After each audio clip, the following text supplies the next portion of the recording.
Assalamualaikum warahmatullahi wabarakatuh. Untuk kesempatan kali ini, saya akan membahas soal untuk pembukuan bendahara pengeluaran. Nah, ini kita contoh pembukuannya dari kantor Sekretariat Jenderal Kementerian Keuangan yang mengelola DIPA tahun 2012. Rincian DIPA-nya apa? Nah, pada saat awal tahun menerima rincian DIPA ada 5 jenis belanja. 5 kelompok belanja, yaitu 5 belanja pegawai 5122, belanja barang operasional 5211, belanja jasa 5221, belanja pemeliharaan 5231, belanja perjalanan 5241. Nah, ini pun lihat tuh, setelah ada marknya, ada juga nih submarknya. Misalnya belanja pegawai itu belanja lembur 512211. Dan seterusnya sama untuk yang mark opera 5221, 5221, 5231, dan 5241 punya submarknya masing-masing. Nah, kita langsung aja. Kalau misalnya di awal tahun kita menerima DIPA, waktu itu harus langsung dibukukan kan? Caranya gimana? Pertama, kita langsung masuk ke BKU. BKU pada saat awal tahun. Nah, ini nih, lihat nih. Tanggal segini, hanya kelompoknya aja yang dicatat. Kelompok marknya nih. Diterima DIPA kelompok mata anggaran 5122 75 juta, debit kredit ya, jangan lupa ya, karena terima DIPA. Terus yang kedua, menerima DIPA kelompok mata anggaran 5211 475 juta, debit kredit, dan seterusnya sampai 5241 50 juta debit kredit. Oke. Nah, selain di BKU catatan debit kredit, nah jangan lupa juga anggaran ini dicatat di mana? Buku pengawasan anggaran belanja. Tadi kan di DIPA ada 5. Ada 5 kelompok belanja. Nah, kita lihat di sini buku pengawasan anggaran belanja pertama. Nah, kita lihat nih nyatetnya gimana. Tanggal 2 sama ya di BKU tadi, tanggal 2 juga. DIPA kelompok mata anggaran 5122. Nah, ini kelompok mata anggarannya nih. Ini kita lihat dulu mata anggarannya, dan ini sub mata anggaran. Karena dia cuma punya satu sub, jadi cuma satu diisinya. Anggarannya 75 juta, sehingga totalnya 75 juta. Oke. Yang kedua, ada buku pengawasan anggaran belanja nih, yang kelompok 5211. 5211 submarknya ada berapa? Ada 3. 521111, 521112, 521119. Masing-masing anggarannya 225 juta untuk submark 52111. Lalu ada juga 150 juta untuk submark 521112, dan terakhir 100 juta untuk submark 521119. Oke, sehingga totalnya 475 juta. Oke. Selanjutnya buku pengawasan anggaran belanja yang ketiga. Nah, ini kita lihat. DIPA MA 5221. Nah, kelompok MA-nya 5221, mata anggarannya 5221111. Hanya ada satu subnya 100 juta, sehingga total 100 juta. Selanjutnya untuk yang keempat, buku pengawasan belanjanya, yaitu DIPA kelompok MA 5231. Nah, ini ada dua subnya nih, 523111 dengan anggaran 150 juta, dan 523121 150 juta, sehingga totalnya 300 juta anggarannya. Selanjutnya, yang terakhir, buku pengawasan anggaran belanja untuk yang kelompok MA 5241. Karena ada satu submark doang, jadinya cuma 50 juta untuk anggaran submark 524111, sehingga totalnya 50 juta. Nah, itu pada saat menerima DIPA. Jadi selain dicatat di BKU debit kredit, langsung catat anggarannya sama mata anggarannya sama submata anggarannya di buku pengawasan anggaran belanja. Jadi tergantung tuh kelompoknya ada berapa. Kalau ada 5 berarti buku pengawas anggaran dan belanjanya ada 5. Kalau cuma satu, ya cuma satu. Tergantung dari mata anggarannya ada berapa kelompok. Seperti itu. Nah, kita udah punya dipanya nih, udah punya anggarannya. Sekarang kita mau langsung ke transaksinya. Tadi udah dicatat nih ya. Yang ini tadi anggarannya dipanya udah dicatat. Nah, sekarang dengan jumlah pagu sebesar 1 miliar, oke. Dengan jumlah 1 miliar itu dari jumlah ini nih. 75 juta tambah 475 juta tambah 100 juta tambah 300 juta tambah 50 juta. Total 1 miliar. Nah, dana UP yang diberikan yaitu 30 juta. Berarti UP kita maksimal 30 juta. Oke. Nah, selanjutnya transaksi apa aja nih pada tanggal langsung ke transaksi kita ya. Karena ini UP-nya baru dikasih tahu aja informasinya bahwa UP kita 30 juta. Cuman kan belum dicairkan. Oke, kita lanjut ke transaksi tanggal 2 Januari. Diterima DIPA. Nah, yang ini tadi barusan kita catat nih ya. Yang kita barusan catat tuh di BKU sama di buku pengawasan anggaran belanja. Nah, selanjutnya tanggal 3 diterima SPMUP beserta SP2D-nya. Oke, sebesar 30 juta. Nah, kata kuncinya di SP2D UP. Kalau baru terima SPM berarti no entry. Tapi kalau udah ada SP2D-nya berarti udah bisa mencatat. Karena sudah disahkan nih. Sebesar 30 juta. Oke, pertama gimana? Pasti ke BKU. Kita lihat BKU-nya. Nah, di sini ada SP2D UP. Tanggal berapa, nomor berapa? Di debit 30 juta. Oke. BKU-nya di debit 30 juta. Selanjutnya kita lihat. Nah, ini diasumsikan masuk ke buku pembantu bank. Tanggal 3 Januari diterima SP2D UP sebesar 30 juta debit. Buku kas tunai kita lihat karena dia asumsinya masuk dari buku pembantu bank. Nah, di sini berarti di buku pembantu kas tunai tidak usah dicatat lagi. Seperti itu. Lalu di sini buku UM Perjadian, uang muka Perjadian belum juga. Buku pembantu uang muka ke BPP belum juga. Lalu di sini buku pembantu UP 3 Januari kita catat nih, kontrol kita nih. Kan kita nerima SP2D UP ya, berarti di buku pembantu UP-nya kita catat sama-sama di debit 30 juta. Nah, selanjutnya kita masuk kita cek dulu nih. Udah sampai UP, kita lihat lagi. Buku pembantu LS Bendahara nggak masuk. Buku pembantu pajak kita belum motong pajak. Buku pengawasan anggaran pun belum karena belum ada belanja yang terjadi. Belum ada belanja atau uang keluar seperti itu. Oke, kita balik lagi. Nah, jadi untuk yang transaksi tanggal 3 yang diterima SP2D UP-nya hanya di BKU, buku pembantu bank sama buku pembantu UP di debit sebesar 30 juta. Oke. Nah, selanjutnya pada tanggal yang sama dibeli buku cek sebesar 100.000 dan membebani mata anggaran 52111 dengan mendebit langsung rekening. Kita lihat pertama langsung ke BKU. Pasti tanggal yang sama. Nah, dibeli buku cek. Dibeli buku cek senilai 100.000. Oke, di BKU-nya pasti dikredit 100.000. Oke. Di BKU kita kemana? Tadi kan dibilangnya di soal kalau langsung mendebit dari rekening, berarti pasti di sini buku pembantu bank. Nah, oke, buku pembantu bank dikredit 100.000. Uraian sama dari BKU. Terus kita lihat di buku pembantu kas tunai masuk nggak? Nggak masuk karena apa? Karena tadi transaksinya kita melalui mendebit langsung rekening. Berarti nggak masuk di buku pembantu kas tunai. Oke. Selanjutnya kemana? Uang muka Perjadian belum masuk. Terus uang muka BPP, kita belum ngasih uang muka ke BPP. Nah, buku pembantu UP. Nah, maaf yang bawahnya. Nah, buku pembantu UP. Nah, kita kredit juga 100.000.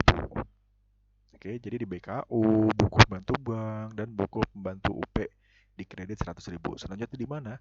Kalau udah terjadi belanja, dalam hal ini sudah mengurangi UP, nah udah pasti kita masuk ke buku pengawasan anggaran belanja. LS bendahara nggak masuk, pajak nggak masuk. Nah, di buku pengawasan anggaran belanja, kode rekeningnya apa tadi? Nah, di sini nih, tanggal 3. Cara pengisiannya kita lihat. Tanggal nomor bukti uraian sama dengan yang dari BKU. Dan BKU buku pembantu bank sama buku pembantu UP. Nah, kita lihat sekarang transaksi berapa? 100.000. Cara bayarnya pakai apa? Namanya uang di bendahara pengeluaran tadi sudah dijelaskan bahwa pakai UP. Sehingga AS-nya kosong. Mengurangi yang mana? Tadi mata anggaran yang sesuai di soalnya mengurangi yang 521111. Anggarannya tadinya 220 juta. Berkurang 100.000 sehingga menjadi 224.900.000. Nah, di sini untuk yang mata anggaran 52112 tidak berkurang sehingga masih tetap 150 juta, dan mata anggaran 52119 tidak berkurang juga, masih sama 100 juta, sehingga total di sini akumulasi dari 3 ini. Sehingga total anggaran untuk mata anggaran 5211 sisanya tinggal 474.900.000 rupiah. Oke. Nah, posisi UP-nya ada di mana? Nah, di sini ada bukti keluar 100.000. Karena apa? Karena kita pakai UP. Nah, kita lihat nih. Biar gampang kalau pakai UP, kita isinya di bukti pengeluaran. Kalau LS bisa langsung saja disahkan. Nah, karena ini masih di uangnya bendahara, belum dilaporkan ke KPPN, sehingga masih di bukti pengeluaran. Seperti itu. Oke, berarti yang diisi untuk yang transaksi nomor masih tanggal 3 tadi, uang beli buku itu, mendebit langsung, BKU, buku pembantu bank, buku pembantu UP di kredit 100.000, langsung ke buku pengawasan anggaran belanja yang berkenaan dengan anggarannya. Oke. Selanjutnya, kita naik lagi ke soalnya ya. Tanggal 4 Januari. Nah, diambil uang tunai dari bank sebesar 29 juta dan dibayar PDAM, dibayar tagihan PAM sebesar 1,4 juta, PLN sebesar 1,6 juta dengan membebani MAK 5221111. Oke. Pertama, biar gampang, kita ambil dulu yang ini soalnya nih, kita pecah dulu biar nggak pusing. Yang pertama dulu kita lihat, diambil uang tunai dari bank sebesar 29 juta. Oke, BKU seperti apa? Kalau kalian ingat yang waktu teorinya, nah, diambil dari bank.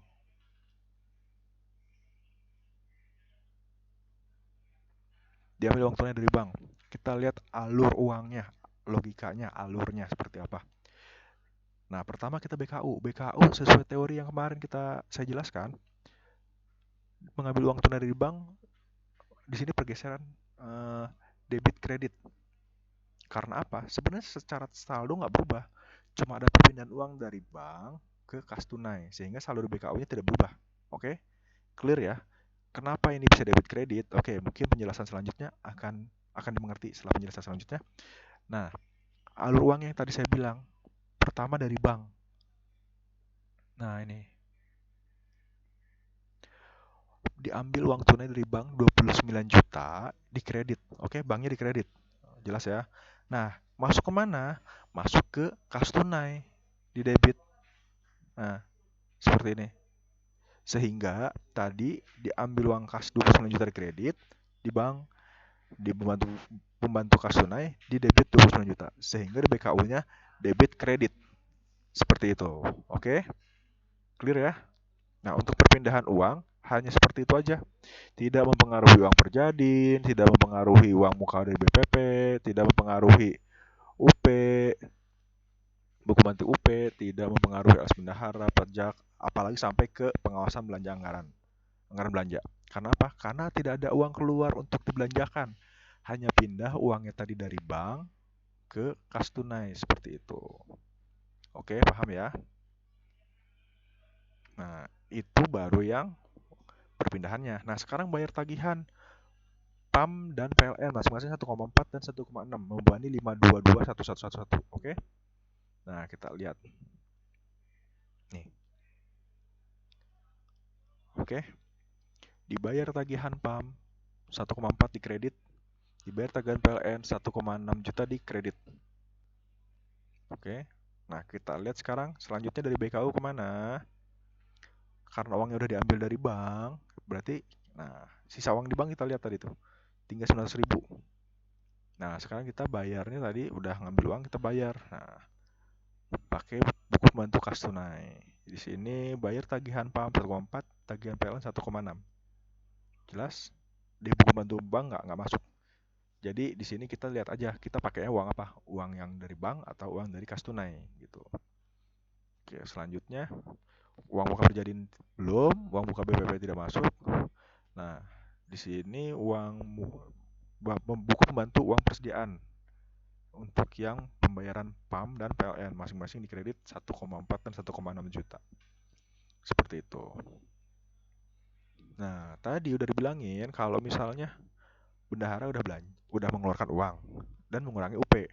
Nah, itu udah pasti masuk ke buku pengawasan anggaran belanja. Kita lihat dulu di sini, alas bendahara tidak masuk, pajak tidak masuk. Kita lihat nah ini nih. Mengurangi mata anggaran 522111. Nah,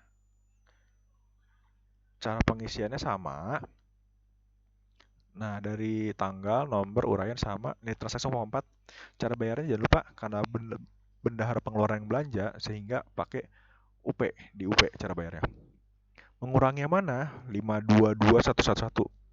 Ini mudah karena cuma satu mata anggaran sehingga sama ya. Kalau tadi kan ada 3 submaknya sehingga berbeda-beda. Kalau ini sama. Nah, terus posisi UP-nya di mana? Masih di bukti pengeluaran. Karena apa? Yang belanja si bendahara pengeluaran, yang bayar bendahara pengeluaran. Sehingga belum disahkan. Sama ini pun kita lihat nih. Bayar tagihan PLN 1,6 juta. Cara bayarnya apa? UP. Tapi lihat nih di sini hati-hati. Di sini angkanya akumulasi dari yang sebelumnya. Tadi kan udah bayar 1,4.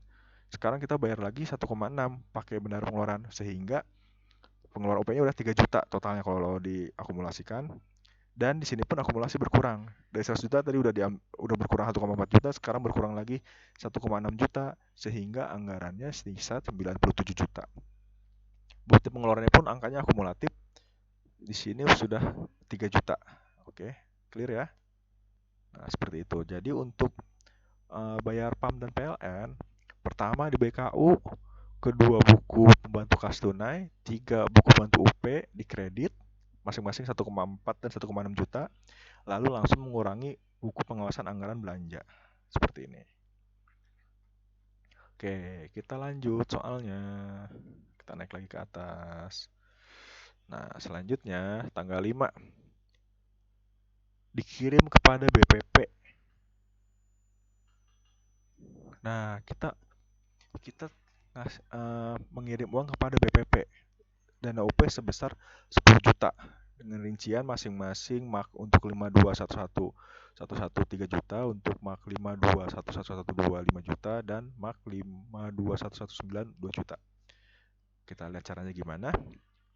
Hampir sama kayak tadi transfer uang perpindahan uang dari bank ke kas tunai. Nah, sekarang kita mau pindahkan uang dari kas tunai kepada si BPP. Nah, kita lihat. Dikirim dana UP ke BPP sebesar 10 juta. Kenapa debit kredit? Nah, sama alurnya seperti apa? Seperti tadi, alur uangnya kemana dulu? Karena sebenarnya kalau di sini debit kredit kenapa? Tidak ada perubahan, tidak ada uang keluar untuk dibelanjakan. Hanya pindah uangnya 10 juta kita kasih ke BPP. Tapi si BPP belum belanja. Oke? Selanjutnya kita lihat nih. Dari BKU debit kredit 10 juta langsung ke buku pembantu ini. Nah, kas tunai. Kenapa kas tunai? Ya karena kalau di buku bantu bank kita nggak punya saldo, cuma 900.000 tadi ya.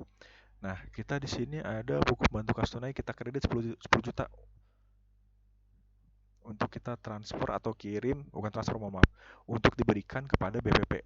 Nah, berarti di sini di kredit 10 juta di buku bantu kas tunai.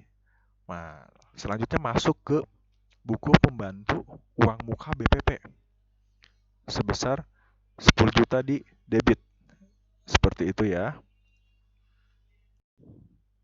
Karena uangnya belum keluar atau belum belanjakan sehingga tidak mengurangi uang muka. Tidak mengurangi buku pembantu UP atau buku penguasaan anggaran belanja sehingga sampai di uang muka BPP saja. Selanjutnya kita ke ini rinciannya. Rinciannya pun ini baru rincian aja, 10 juta untuk apa aja. Belum dibelanjakan sehingga belum mengurangi anggarannya.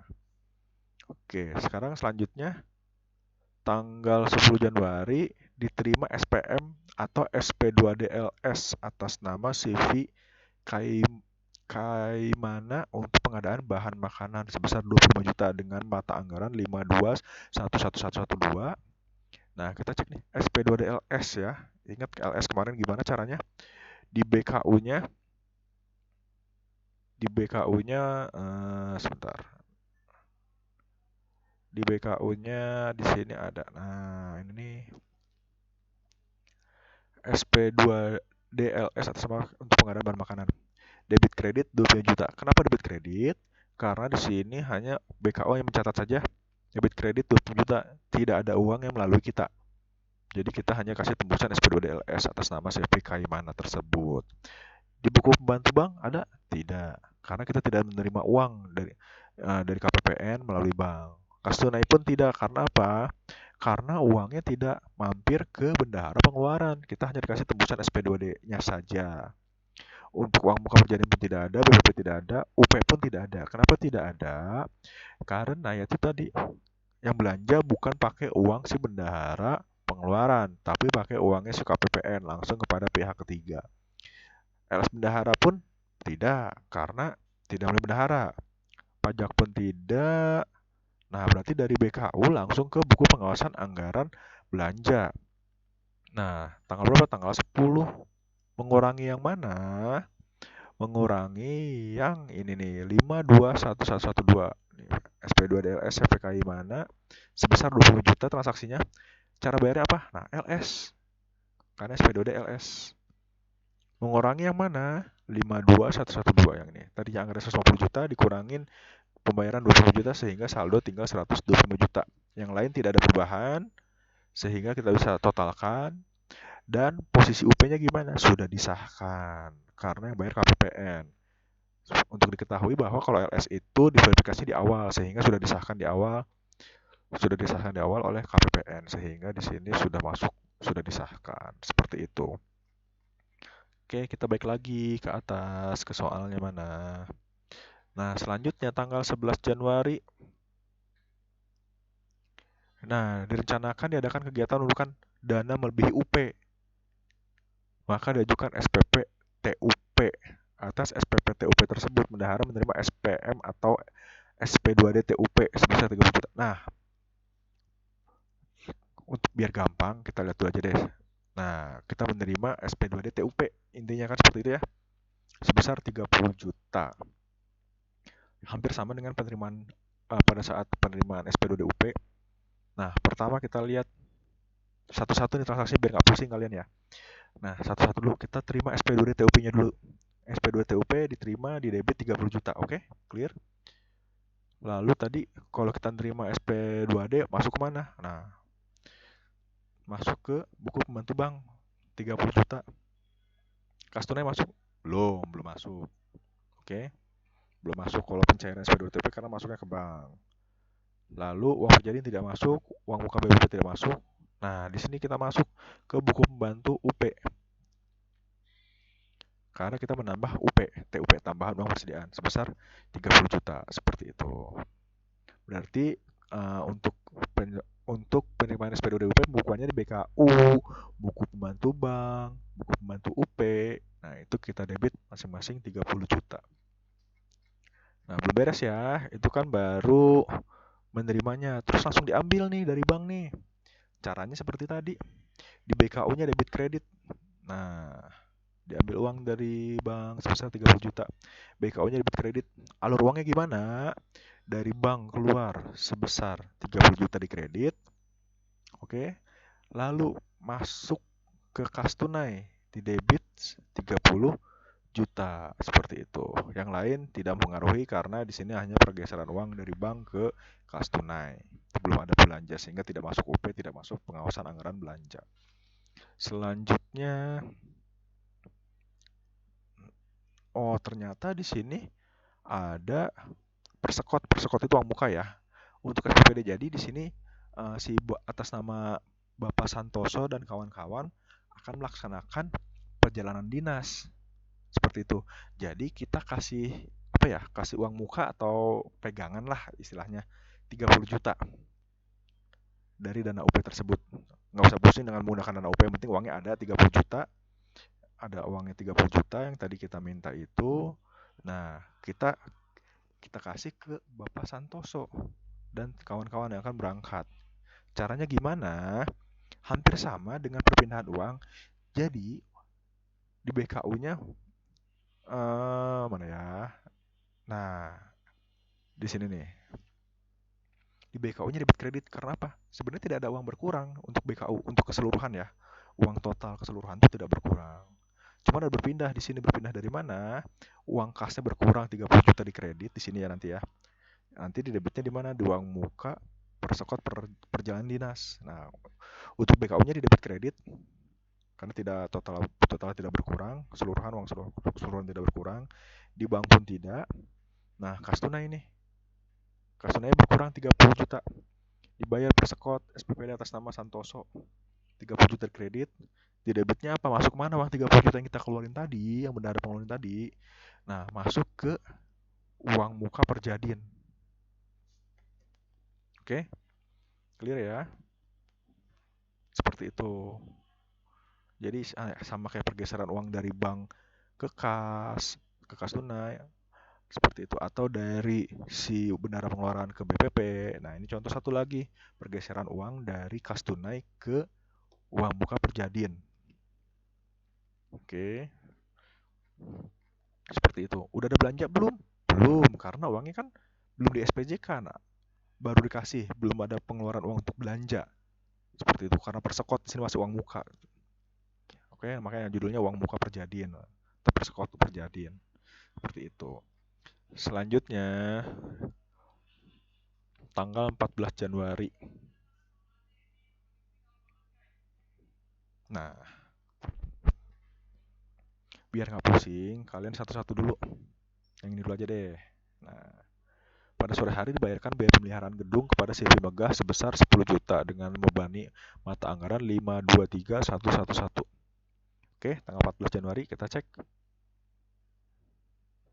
Di BKU-nya di kredit 10 juta. Oke. Di kredit 10 juta. Lalu selanjutnya buku membantu kas tunai. Kenapa? Kalau dilihat kalau saldonya di sini 900.000 belum cukup ya. Nah, kita tanggal 14 kita lihat di sini. Dibayar pembelian gedung atas nama CV Megah sama ya, di kredit 10 juta. Nah, karena ada pembayaran, jangan lupa pasti keluar di UP. Nah, di UP pun di kredit 10 juta. Kalau udah masuk UP, otomatis masuk ke buku pengawasan anggaran belanja. Oke, di sini 10 yang CV Mega. Nah, ini nih. Buku pengawasan anggaran belanja tanggal 14, untuk bukti 16 uraiannya sesuai sama dengan di BKU. Net transaksi berapa? 10 juta. Cara bayar UP karena pakai uang sebendahara pengeluaran. Kelompok mata anggarannya mengurangi submak yang mana? Mengurangi submak yang 523111. Anggarannya tadi 150, dipakai 10 juta, sisa 140 juta. Yang 523121 tidak berkurang sehingga saldo anggaran kita akhirnya itu 290 juta posisi UP-nya di mana? Karena benar pengeluaran yang bayar pakai UP sehingga masih di bukti pengeluaran. Oke, selanjutnya. Nah, masih tanggal 14 yang sama, dipungut PPN dan PPh 23. Oke. Nah, sebesar Rp909.090 dan Rp181 Rp909.090 untuk PPN-nya dan PPh pasal 23-nya Rp181.818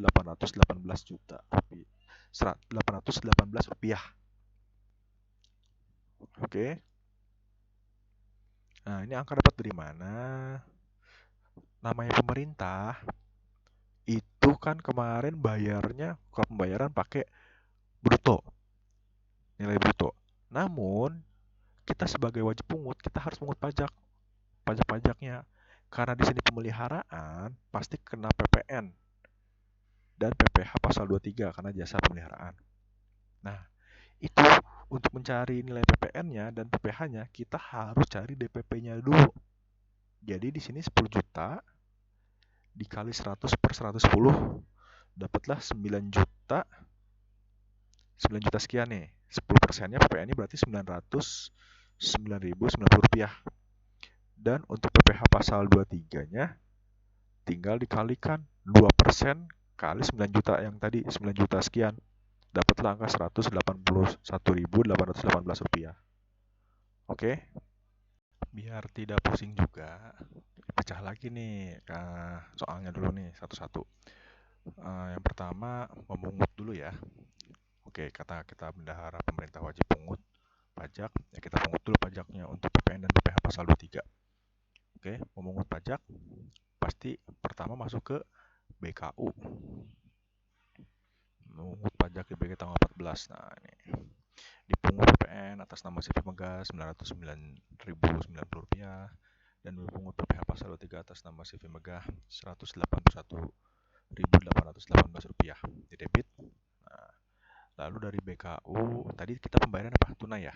Kalau tunai berarti kita masuk ke buku pembantu kas tunai. Kita debit juga untuk PPN dan PPh 23-nya. Lalu di buku satu lagi buku pembantu pajak. Nah, kita lihat. Nah, buku pembantu pajak baik PPN. Nah, ini debit nih, PPN 900 pada kolom PPN-nya dan satu lagi untuk PPh pasal 23 pada kolom PPh pasal 23. Oke. Nah, untuk mengut pajak hanya seperti itu aja. Jadi di BKU, buku pembantu kas, dan buku pembantu pajak di debit untuk pungut. Lalu selanjutnya setelah memungut, kita akan disetorkan pada esok harinya. Berarti tanggal 15 Januari, kita lihat ya, tanggal 15 Januari.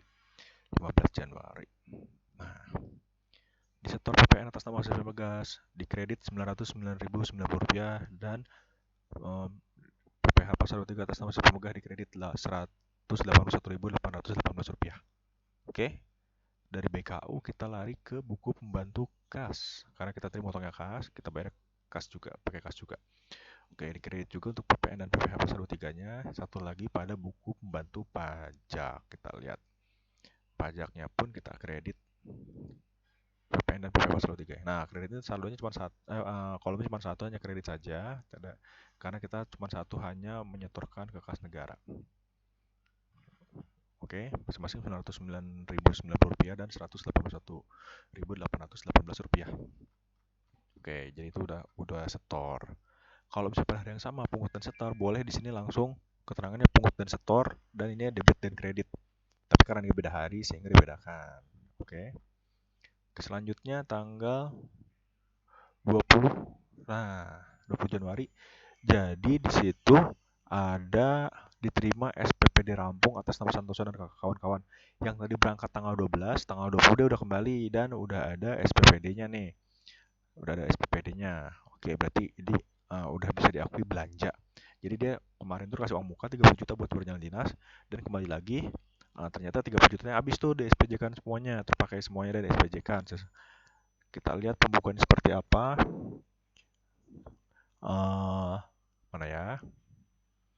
tanggal 20. Nah, kita lihat. SPP dirampung atas nama Santoso. Diakui belanja nih. Dikredit 30 juta. Terus, apalagi nih kita kredit? Buku pembantu bank tidak, buku pembantu kas tunai tidak, karena uangnya tadi udah dikasihin ke si Santoso. Berarti langsung ke buku pembantu uang muka perjadian. Nah, kita lihat nih. Tanggal 20 Januari diterima SPP dirampung atas nama Santoso, dikredit 30 juta. Sehingga saldo di uang muka perjadian habis 0 karena terpakai semuanya. Oke, karena uangnya udah terpakai sehingga kita masuk ke BKU. Nah, kita lihat nih tanggal 20. Diterima SPP dirampung atas nama Santoso, 30 juta dikredit. Oke. Nah, karena udah diakui belanja, udah mengurangi UP, sehingga bisa masuk ke buku pembantu pengawasan anggaran belanja.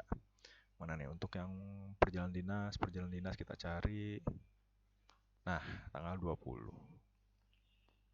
Diterima SPP dirampung atas nama Santoso. Yang tasnya 30 juta, cara bayarnya karena pakai uang bendahara pengeluaran, sehingga cara bayarnya pakai UP. Mengurangi yang mana? Karena mata anggarannya cuma satu dan submaknya pun cuma satu, sehingga yang 50 juta terpakai 30, sisa 20 juta. Oke, sisa anggaran 20 juta. Terus posisi UP-nya di mana? Masih di bukti pengeluaran karena uangnya pakai belanjanya pakai uang si bendahara pengeluaran, belum disahkan oleh KPPN. Oke, transaksi selanjutnya kita naik ke atas lagi. Nah, tanggal 24 diterima SPM atau SP2D nihil atas TUP sebesar 30 juta. Maksudnya SPM atau SP2D nihil itu kita mengajukan tetapi nilainya 0 nihil karena nihil nilainya. Nah, fungsinya apa nihil? Kalau balik lagi ke yang kemarin teori, nihil timbulnya SP2D nihil itu hanya untuk mengesahkan. Hanya untuk mengesahkan apa? Mengesahkan belanja. Oke, kita langsung lihat contohnya ya. Contoh soalnya. Tanggal 24 Januari. Nah, SP2D nihil atas TUP. Kita debit kredit 30 juta. Karena apa? Uangnya tidak bertambah. Karena nihil. Sehingga kita debit kredit supaya saldonya tetap. Oke? Nah, dari sini kemana? Buku pembantu kas atau bank? Tidak juga, karena kita tidak menerima uang tunai maupun transfer dari bank. Karena nihil. Oke? Uang muka perjadian pun tidak. Uang muka pembantu BPP pun tidak. Persediaan UP pun tidak, karena tidak menambah uangnya. Nah, itu tuh langsung ke yang tadi nih. Kita lihat nih ya, sebentar. Nah, tanggal 24 yang ini nih. SP2D nihil atas TUP. Nah, TUP yang mana? TUP yang ini. Ini kan tulis sini nih. Kita cuma memindahkan catatannya yang tadinya bukti keluar ke sudah disahkan. Oke, paham ya? Sampai di sini. Jadi kalau untuk TUP SP2D TUP nihil di BKU-nya debit kredit, langsung ke pengawasan anggaran belanja untuk mengesahkan saja. Nah, fungsi itu mengesahkan dari bukti keluar ke sudah disahkan. Seperti itu. Mudah ya? Oke, selanjutnya ke soal selanjutnya. Tanggal 28 Januari. Nah, sehubungan diperlukan dana segera, maka diajukan SPPGUP. Atas SPPGUP tersebut, bendahara menerima SPM dan SP2D-GUP sebesar 13.100. Nah, kita lihat SPD2-GUP. Oke, kita langsung aja ke transaksinya tanggal 28 Februari. Oke, diterima SP2D-GUP 13.100 di debit. Oke. Saldo kembali 30 juta. Lalu kita kas di bank, kita cek sini. SP2D-GUP. Kita terima sebesar 13.100 sehingga saldo kas banknya 14 juta. Kas tunai kita tidak menerima karena kalau dari SP2D-GUP kita masuk ke kas di bank. Terus uang perjadian tidak masuk, uang muka BPP tidak masuk. Nah, kita nambah lagi di sini. Buku bantu UP. Nah, kita lihat menambah lagi sehingga UP-nya balik lagi ke 30 juta di debit ya. Oke. Nah, selain itu karena ada SP2DGUP, berarti ada yang disahkan. Yang disahkannya itu sebesar 13.100. Oke. apa aja. Yang disahkannya kita lihat di buku penguasaan anggaran belanja. Nah, kalau di sini kalau LS sudah otomatis disahkan ya. Nah, kita cek lagi nih. Nah, tanggal 28. SP2DGUP. Jadi ini memindahkan atau mengesahkan bukti keluar yang ini nih. Yang tanggal 3 yang 100.000 ini, tadi bukti pengeluaran ya. Sudah disahkan, berarti tinggal pindah doang sih ke sini.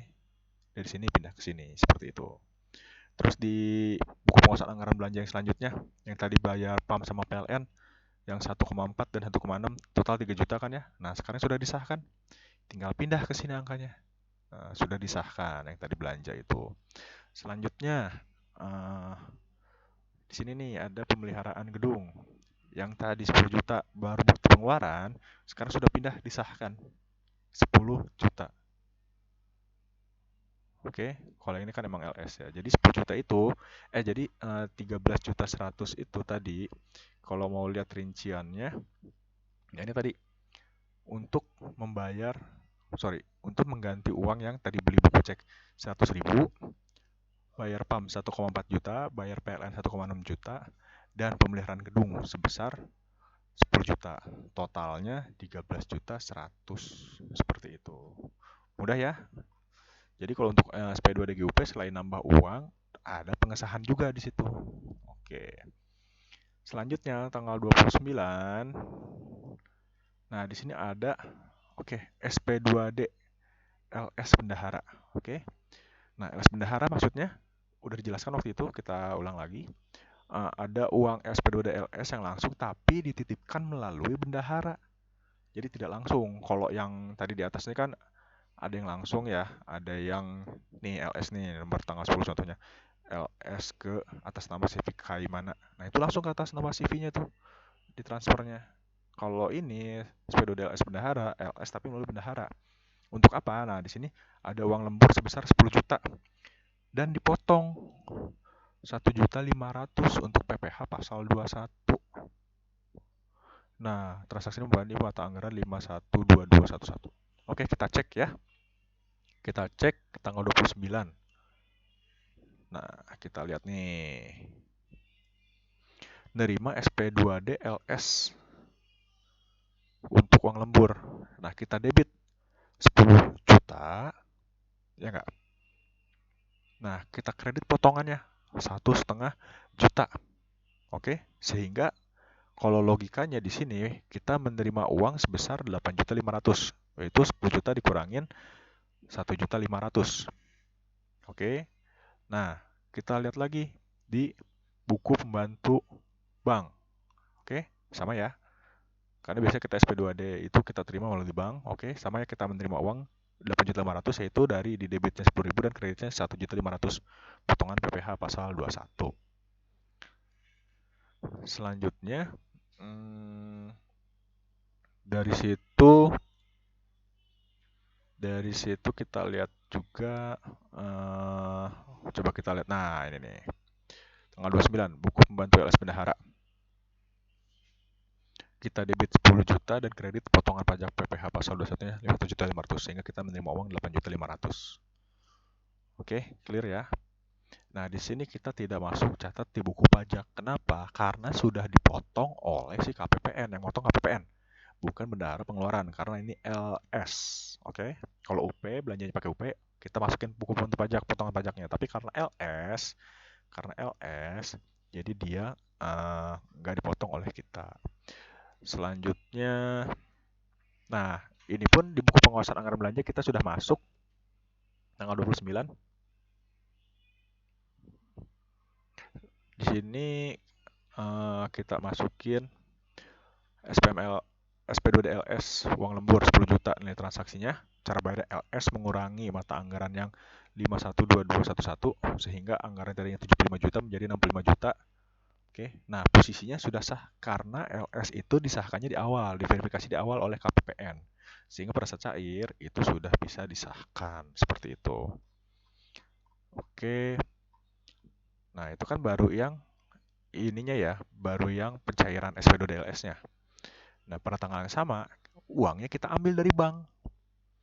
Pergeseran uang bank, biasa, BKU-nya debit kredit. Jadi pergeseran uang dari bank ke kas tunai ya ini ya. Nih, tanggal 29, nomor buktinya 25, ingetin ya.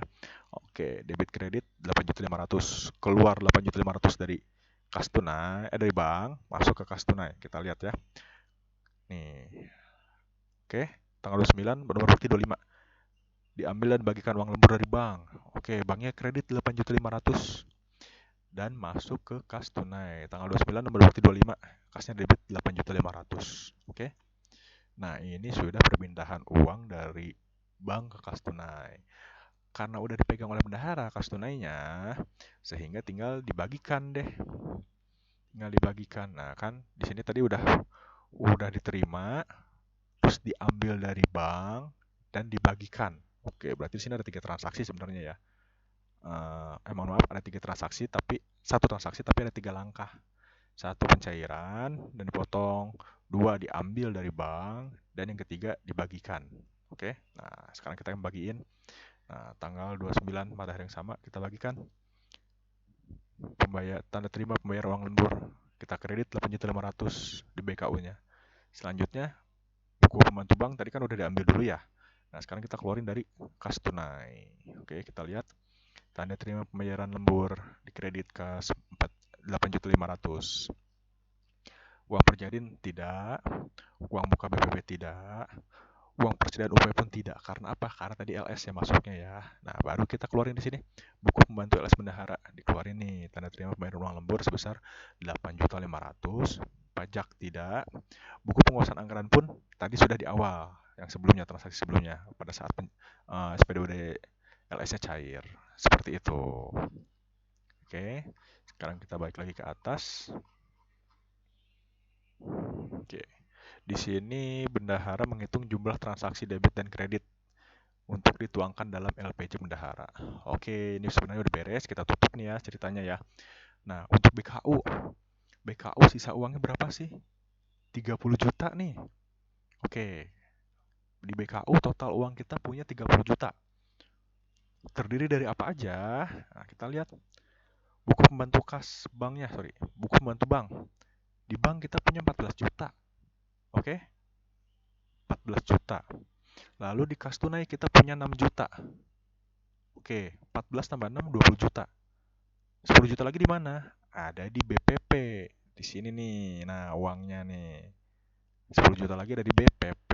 Sehingga totalnya pas 30 ya. Saldo BKU 30 juta terdiri dari yang di banknya 14 juta, kas tunainya 6 juta, dan di uang muka BPP-nya 10 juta. Sehingga saldo pas 30 juta. Uang UP pun sama sesuai dengan BKU ya. 30 juta juga. Oke. LS bendahara kosong saldonya, pajak juga kosong karena tadi udah dipungut dan sudah distorkan sehingga 0 saldonya. Terus buku pengawasan anggaran belanja. Nah, ini sudah disahkan semuanya. Sudah disahkan semua, pindah ke kolom sudah disahkan. Nah, ini sudah disahkan semuanya. Sehingga selesailah untuk contoh soal yang sekarang. Nah, kita lihat sekarang nih berita acara pemeriksaan kas pada hari ini tanggal sekian, bulan apa, tahun berapa. Nah, telah melakukan pemeriksaan kas posisi BKU-nya tadi 30 juta ya nggak? Nah, saldo kas tunai dan di bank 20 juta masing-masing, yang tunainya tadi 6 juta, yang di banknya 14 juta kalau nggak salah tadi ya. Lalu saldo di BPP-nya 10 juta. Jadi totalnya 30 juta. Terus saldo BPUP-nya ada berapa? 30 juta. Jadi pas ya, hasilnya 0, nggak ada selisih. Oke. Nah, terus di sini ada juga jumlah UP dan kwitansi UP. Total 30, saldo UP-nya 30, kwitansi UP yang belum disahkannya 0. Oke, jadi jumlah UP dan kwitansi UP-nya 30 juta pas. Sesuai, tidak ada selisih ya. Oke. Lalu pertanggungjawabannya gimana? Nah, keadaan pembukuan dengan saldo akhir pada BKU 30 juta. Oke, nah kita lihat nih. Uang tunai di brankas tadi betul ya, 6 juta. Uang di rekening bank ada 14 juta. Sehingga jumlah kasnya 20 juta. Oke. Sehingga saldo kasnya 20 juta, jumlah kasnya pun 20 juta. Nah, saldo rekon dengan uang Pak, di sini saldo UP BPP UP pada BPUP ada 30 juta. akuntansi yang belum disahkannya nggak ada tadi ya, udah disahkan semuanya. Lalu jumlah saldo dan kwitansi UP 30 juta, saldo UP-nya 10 juta, selisih pembukuan UP-nya nggak ada. Gitu ya. Harusnya sih di sini ada penjelasan selisih kas atau selisih pembukuan UP apabila ada. Sebenarnya kalau diselisihin harusnya ada nih 10 juta ya. Karena apa selisihnya yang 10 juta itu ada di BPP uangnya, atau di sini bisa ditambahin uang di BPP sebesar 10 juta. Jadi sini 30 sehingga tidak ada selisih. Seperti itu. Oke, sampai sini selesai. Mudah-mudahan paham semuanya. Mohon maaf bila ada kurang ada salah. Bila itu hidayah. Wassalamualaikum warahmatullahi wabarakatuh.